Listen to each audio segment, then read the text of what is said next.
so this is your very first video lesson. I promise it's not going to be too bad. You do need to make sure that you get your notebook ready so that you can take some notes. We're going to be doing some review, and then we're going to be doing some new stuff as well, okay?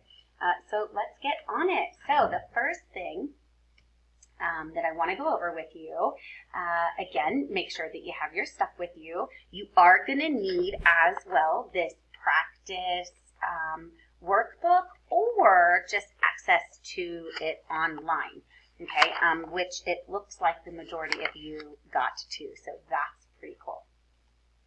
All right, this, by the way, is my favorite song to play when we're reviewing something, and I'm hoping that you'll remember at least a little bit of what I'm about to show you, okay? So way back in Algebra 1,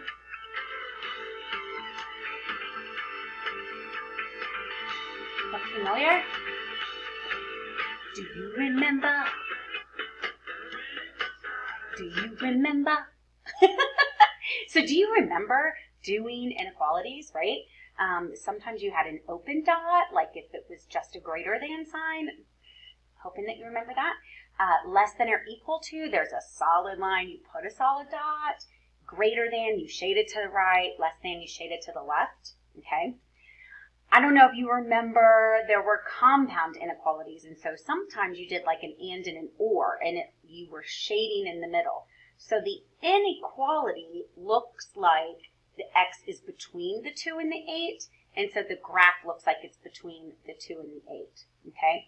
We're going to be talking today about domain and range and what's called end behavior, and these are just a couple of things that we don't need to spend a lot of time doing. I just need to kind of like refresh your brain. Oh yeah, I kind of think I've seen that before, okay?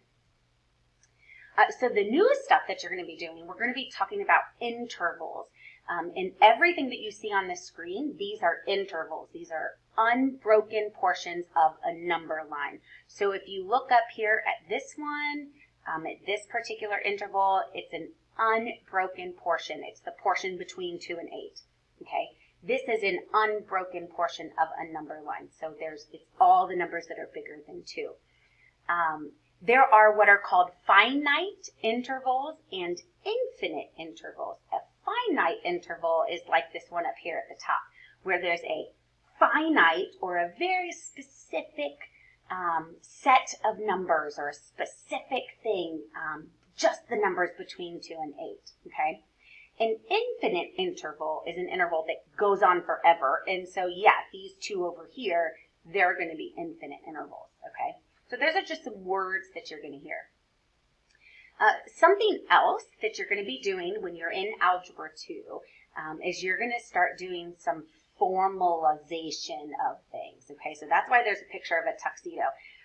You learned in Algebra 1 an inequality and a graph, but now we're just going to do things formally. We're going to write it formally, and we're going to talk about it formally, okay? And that's what these two columns in this table are, okay?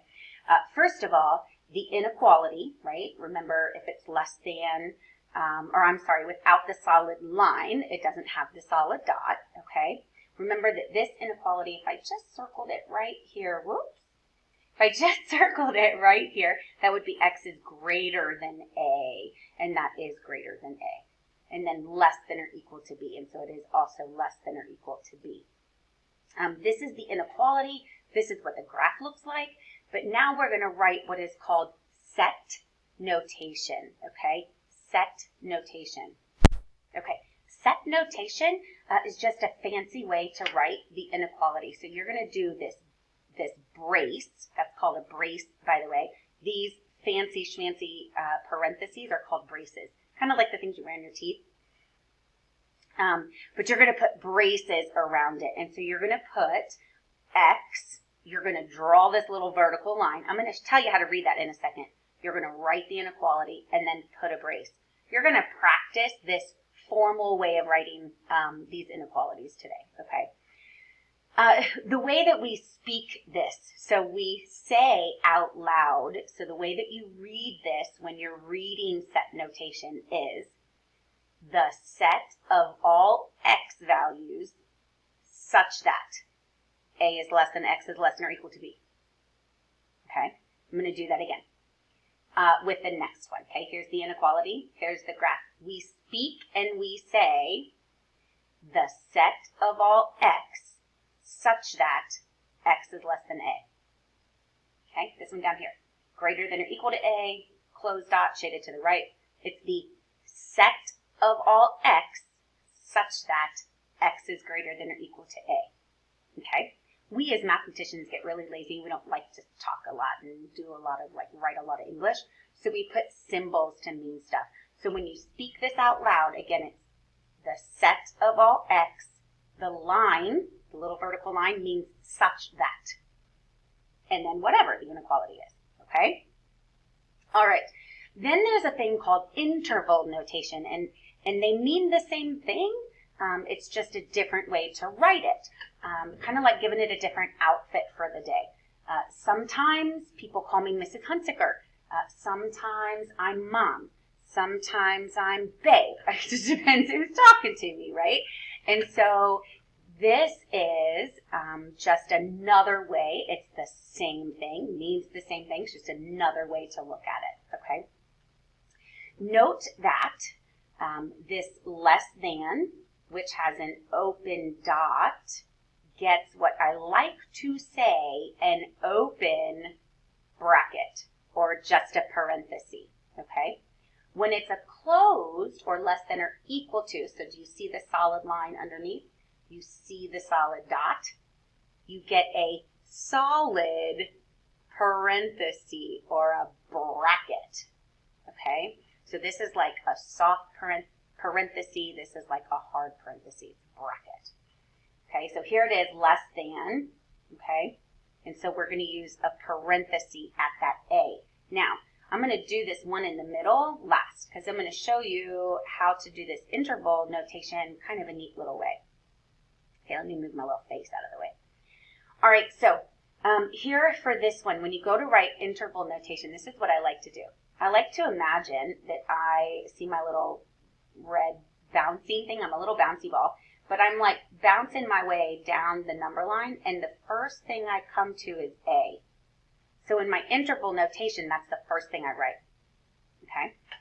It's colored in, it's solid, so I put a solid or a hard parenthesis, I put that bracket. So I'm bouncing along, I come to A, and then as I keep bouncing, I'm going to keep bouncing from here until the end of time. So I'm going to positive infinity, okay? For this one up here, when I go to write the interval notation, I'm going to start as if I was bouncing on the number line, and I've been bouncing forever, right? I've been bouncing from the end of time, which is why I start at negative infinity. Okay, so I'm going to keep bouncing, and then I stop when I get to A. And so I write A. So you're always going to put the starting number, your ending number, okay? That's how that kind of works for interval notation. All right. Now let's talk about what does this have to do with domain and range and end behavior, okay? So domain and range and end behavior actually are going to give you a picture of what the graph is going to look like, okay? So this is kind of review from a while ago, but end behavior is what's a little bit different for you. Domain is just the set of all x numbers, DMX. That's how I always remembered it. The domain is x. Range is y, okay? Domain is x, range is y. End behavior is what's going to happen on the graph on the ends of the graph, okay? So like the ends of the picture, if you were looking at the picture, the ends of it. And we like to talk about what happens to y, what happens to y as x increases without bound, meaning that x is getting bigger and bigger and bigger and bigger and bigger, okay? And we like to talk about what happens to y when x decreases without bound, so when x gets smaller and smaller and smaller, or goes to infinity. So here's what that looks like. All right, here's a picture, right? This is a picture. Domain, DMX. Domain is x. So the first thing I'm going to do is I'm going to look at my x-axis, and I'm going to be like, okay, way back here at negative 52, am I able to plug in a number right here and get an answer out? Yep, you bet. So negative infinity is part of my domain. As I keep going, can I put a positive 52 into that equation and get a number? Yes, I can. There you go. So my domain is going to be from negative infinity to positive infinity. My range, or the y values, are going to be all the y numbers that could potentially come out of this. Okay, so my range, well, yeah, this line is going on forever, right? So from negative infinity to positive infinity. So you can write that the domain is a set of all x's such that x is all real numbers, or you can put it in interval notation so it looks like this. You got to be careful though, make sure you put the negative infinity and the positive infinity, okay? All right, let's do the next one. So here we go. This little U shape is going to be going on and on forever, right? It's going up forever. And so all of my domain values, my domain is going to be all real numbers again, but my range is a little bit different. So as I'm bouncing along on my y-axis, right, I'm not like touching my graph. If I look left and right, I don't see anything. And the first y value that I come to that actually has a value is right here. It's at 2. And so my range is going to be everything from 2 and up. Okay, so you can write it however you want. If you want to do set notation or if you want to do interval notation, it's okay. Your domain, again, is going to be all real numbers, but your range is going to go from 2 and up, or 2 to positive infinity. Note that I have a hard bracket right there, right? Okay, here's another one. Domain and range. Let's see what this one's going to look like. Okay. So my domain, my DMX, right? I'm on my x-axis. I'm hopping along. I'm looking up and down. I don't see anything.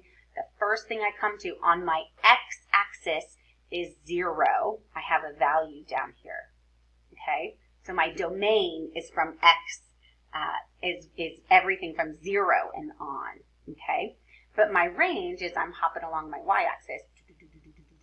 The first thing I come to is negative 2. So my range is from negative 2 on. All right, end behavior, okay? Nobody wants to do end behavior without symbols, so let's talk about that, okay? So this end behavior, right, as x gets closer and closer and closer to negative infinity, where are my y numbers going to be? As x gets smaller and smaller and smaller, my y values are also getting smaller and smaller and smaller. They're way down here somewhere.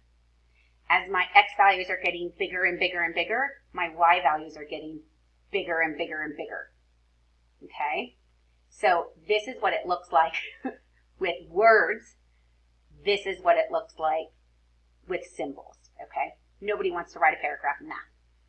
As x decreases without bound, that means as x gets smaller and smaller and smaller. Okay? F of x, which is y, decreases without bound. That means that the y gets smaller and smaller and smaller. And there's no bounds to it. It goes forever and ever and ever. So you write the symbols for set notation is as x approaches, that's how you say that arrow, negative infinity, f of x approaches negative infinity. As x goes to negative infinity, y goes to negative infinity. As x approaches positive infinity, f of x approaches positive infinity. So as x gets bigger, y gets bigger. Okay?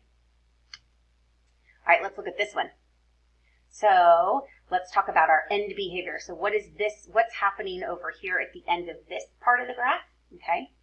As x is getting smaller and smaller and smaller, as x is going to negative infinity, where is this puppy going? It's shooting to the roof, right? So it's going to positive infinity.